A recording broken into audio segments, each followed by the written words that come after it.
Good afternoon, guys. This is Mr. Wise, and we're going to do a little 15-minute lecture on the introduction to the 1960s with JFK and early civil rights of the 60s.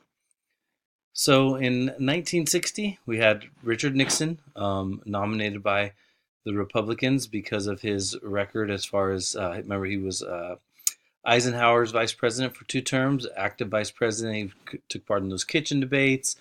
He was involved in many elements of foreign affairs.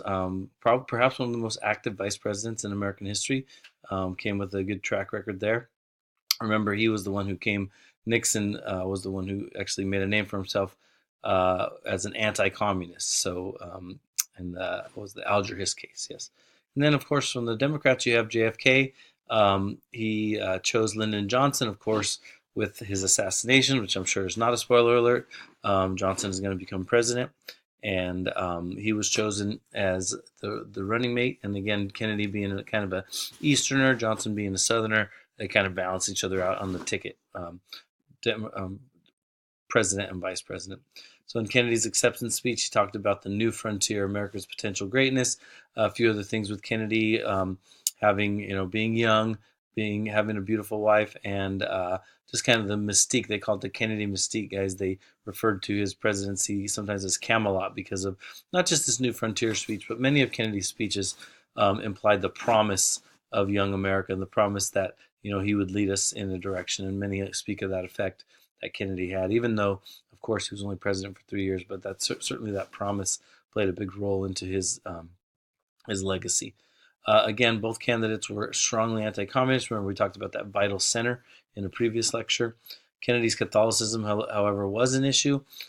Many worried that the Catholic Church would be influencing the president. Remember, the only other president candidate that we even had that was Catholic was Al Smith in 1928. However, Kennedy was able to overcome this. One of the keys to this election, unlike any other, was this series of televised debates in 1960. First time that debates were televised, and of course nowadays we know there are debates after debates in our current society, and of course they're on TV, they're on the internet. But this is the first series of them, and they did play a big role in American history. One thing is, those who listened on the radio didn't see it on television. Overwhelmingly thought Nixon had won. However, those who watched it on television gave the edge to Kennedy. They talk about those that were interviewed that Kennedy looked more youthful.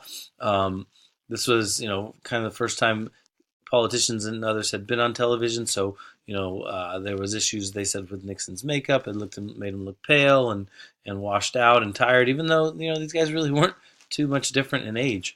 But it's very important to note that the election itself was part of the election results. Is said that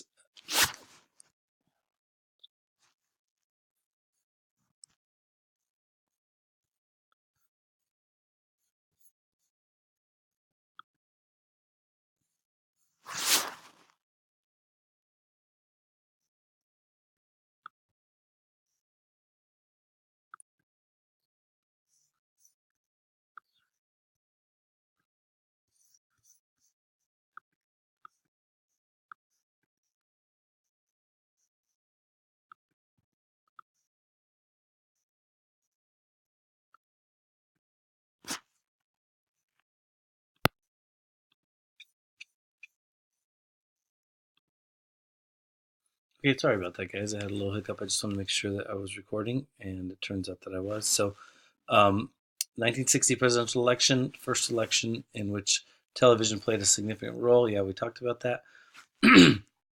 So, with President Kennedy defeating Nixon, one of the closest elections, guys. Actually, I think the closest. It says 1/10 of 1%, and again, our only Catholic president in the history of the United States of America. Very significant. Democrats won both houses, so that gives them uh, more more power as far as when the president has the power of the legislative body, the Congress. It allows perhaps more legislation to be passed. Trump's kind of had that as well. However, we've seen some. It's not always the case. It's kind of that oversimplifies it a little bit. Very famous, Kennedy's inaugural address. It's one you can pull up really easily. Ask not what your country can do for you. Ask what you can do for your country. And Kennedy's speech was also described, guys, as very aggressive. Some would say hawkish. If you remember the War Hawk cry, which I'm not going to give you right now, but it was aggressive in its tone to the rest of the world as far as we're going to bear any burden. We're going to protect our allies. Remember, we are still in the middle of the Cold War, so it's very significant to remember that. Domestically, Kennedy really didn't have a lot of success, guys. The reality was Southern Democrats were not big fans of change, and Kennedy was trying to bring some reform that way. Naturally, the Republicans were against any of his reforms, so he had a hard time getting things passed. However, when he was assassinated, this would lead to the passage of some of Kennedy's civil rights legislation that was already, and we'll talk about this later, already about to pass.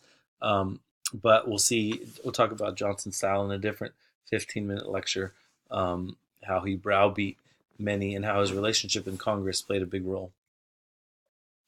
The space race. Worth noting that Kennedy, in his New Frontier speech, did talk about us getting to the moon before the end of the decade, and it just so happens that July 20th, 1969, we did succeed in getting a man to the moon. So with that, again, I talked about how impressive I think that feat is, guys, in 1969 with the Apollo 11 mission. But again, the president spent a lot of money on the space race, and winning the space, we were first, yeah, America, right? But it's not necessarily like a game, in my opinion. But anyways, so JFK, regarding civil rights, again, JFK had his hands full with the legislative branch. JFK had his hands full with many other issues. We'll talk later about the Bay of Pigs invasion and that failure. But he wasn't active in civil rights right off the bat. This would change, though. He was worried about the South and kind of straddling playing that political game of maintaining the white Southern vote and the black Southern vote. So that's certainly significant. In 1960, in the early 1960s, the tone of civil rights movement is changing a little bit. Again, we'll talk more about that in future slides. But as we move into the early sit-ins, there's also this Congress on Racial Equality, which had existed for a while, guys. But they're going to lead this movement called the Freedom Rides. And essentially what these were is to challenge the segregation in interstate busing that existed. People were riding in to the South. These Freedom Riders were riding in to the South.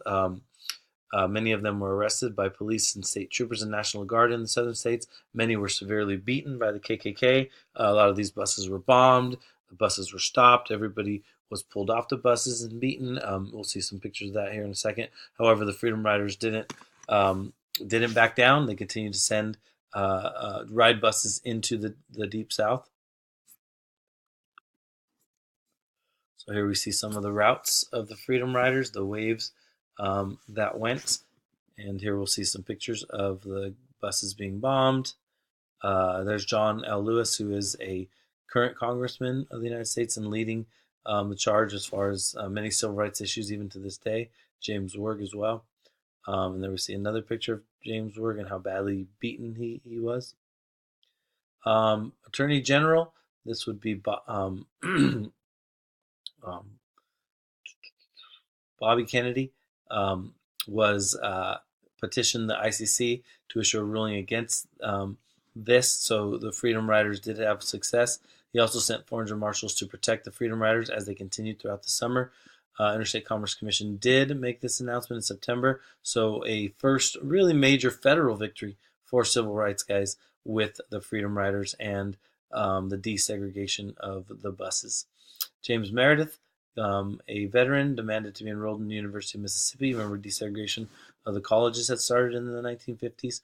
JFK sent the Army to enforce this ruling after riots broke out as a result of, University of Mississippi. You can imagine the area, guys, in this time period, extremely racist and extremely against having African Americans in their institution. One of the real battlegrounds of the civil rights movement was Birmingham, Alabama. With Birmingham, guys, you had an area that was heavily segregated. You have an area that they nicknamed Bombingham for all the bombs that were dropped there. You had a police chief, a guy named Bull Connor, who literally rode around in a white tank. Also, Bull Connor had a black German Shepherd attack dog that he named the N-word. So Martin Luther King saw this as the place to have a showdown. Martin Luther King himself would be thrown in jail, and as a result of his frustration, I'll go back to the pictures here in a second.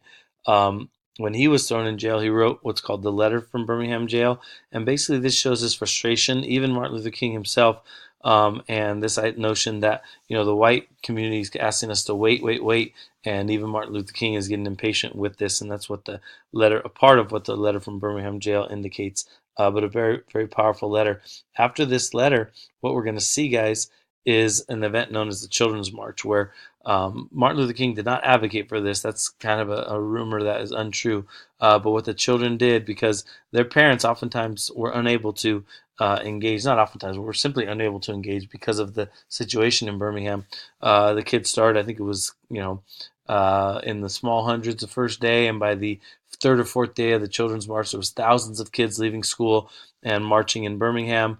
By the time the weekend rolled around, the graphic pictures and the news coverage of water hoses, which, guys, it looks tame here, but those water hoses can do a lot of damage, and they put them right on the children. As you can see, the German Shepherds also attacked these protesters, and there's a not the best picture, but a picture of the tank that Bull Connor rode around in, of course, painted white. So as a result, guys, President Kennedy responded, and the integration of the University of Alabama came about. So you got Mississippi and Alabama. James Hood, and Vivian Malone were escorted by the National Guard into the university. Governor Wallace symbolically stood in the door protesting. Again, that would be the state governor, right, that was against this. And he would famously say, segregation now, segregation tomorrow, segregation forever. So now you have a battle directly between the states and the federal government. You also continue to have the NAACP members that were in the South being attacked on the same day that the University of Alabama was being integrated. Medgar Evers was killed in front of his home, and JFK announced a civil rights bill, and this is the beginning of the Kennedy administration really outwardly supporting civil rights. Unfortunately, as we know, late November, that Kennedy would be assassinated, but still a very significant element to this. By the time JFK was assassinated, his civil rights bill was on the way to pass the South. And I'm running out of time, guys, but I wanted to show you this clip. First time I'm going to show a clip, see how it goes. I'm not going to talk through this, so let's see. It is better to settle these matters in the courts than on the streets, and new laws are needed at every level. But law alone cannot make men see right. We are confronted primarily with a moral issue. It is as old as the Scriptures and is as clear as the American Constitution. The heart of the question is whether all Americans are to be afforded equal rights and equal opportunities, whether we are going to treat our fellow Americans as we want to be treated. If an American, because his skin is dark, cannot eat lunch in a restaurant open to the public, if he cannot send his children to the best public school available, if he cannot vote for the public officials who represent him, if, in short, he cannot enjoy the full and free life which all of us want, then who among us would be content to have the color of his skin changed and stand in his place? Who among us would then be... Preach, JFK, preach.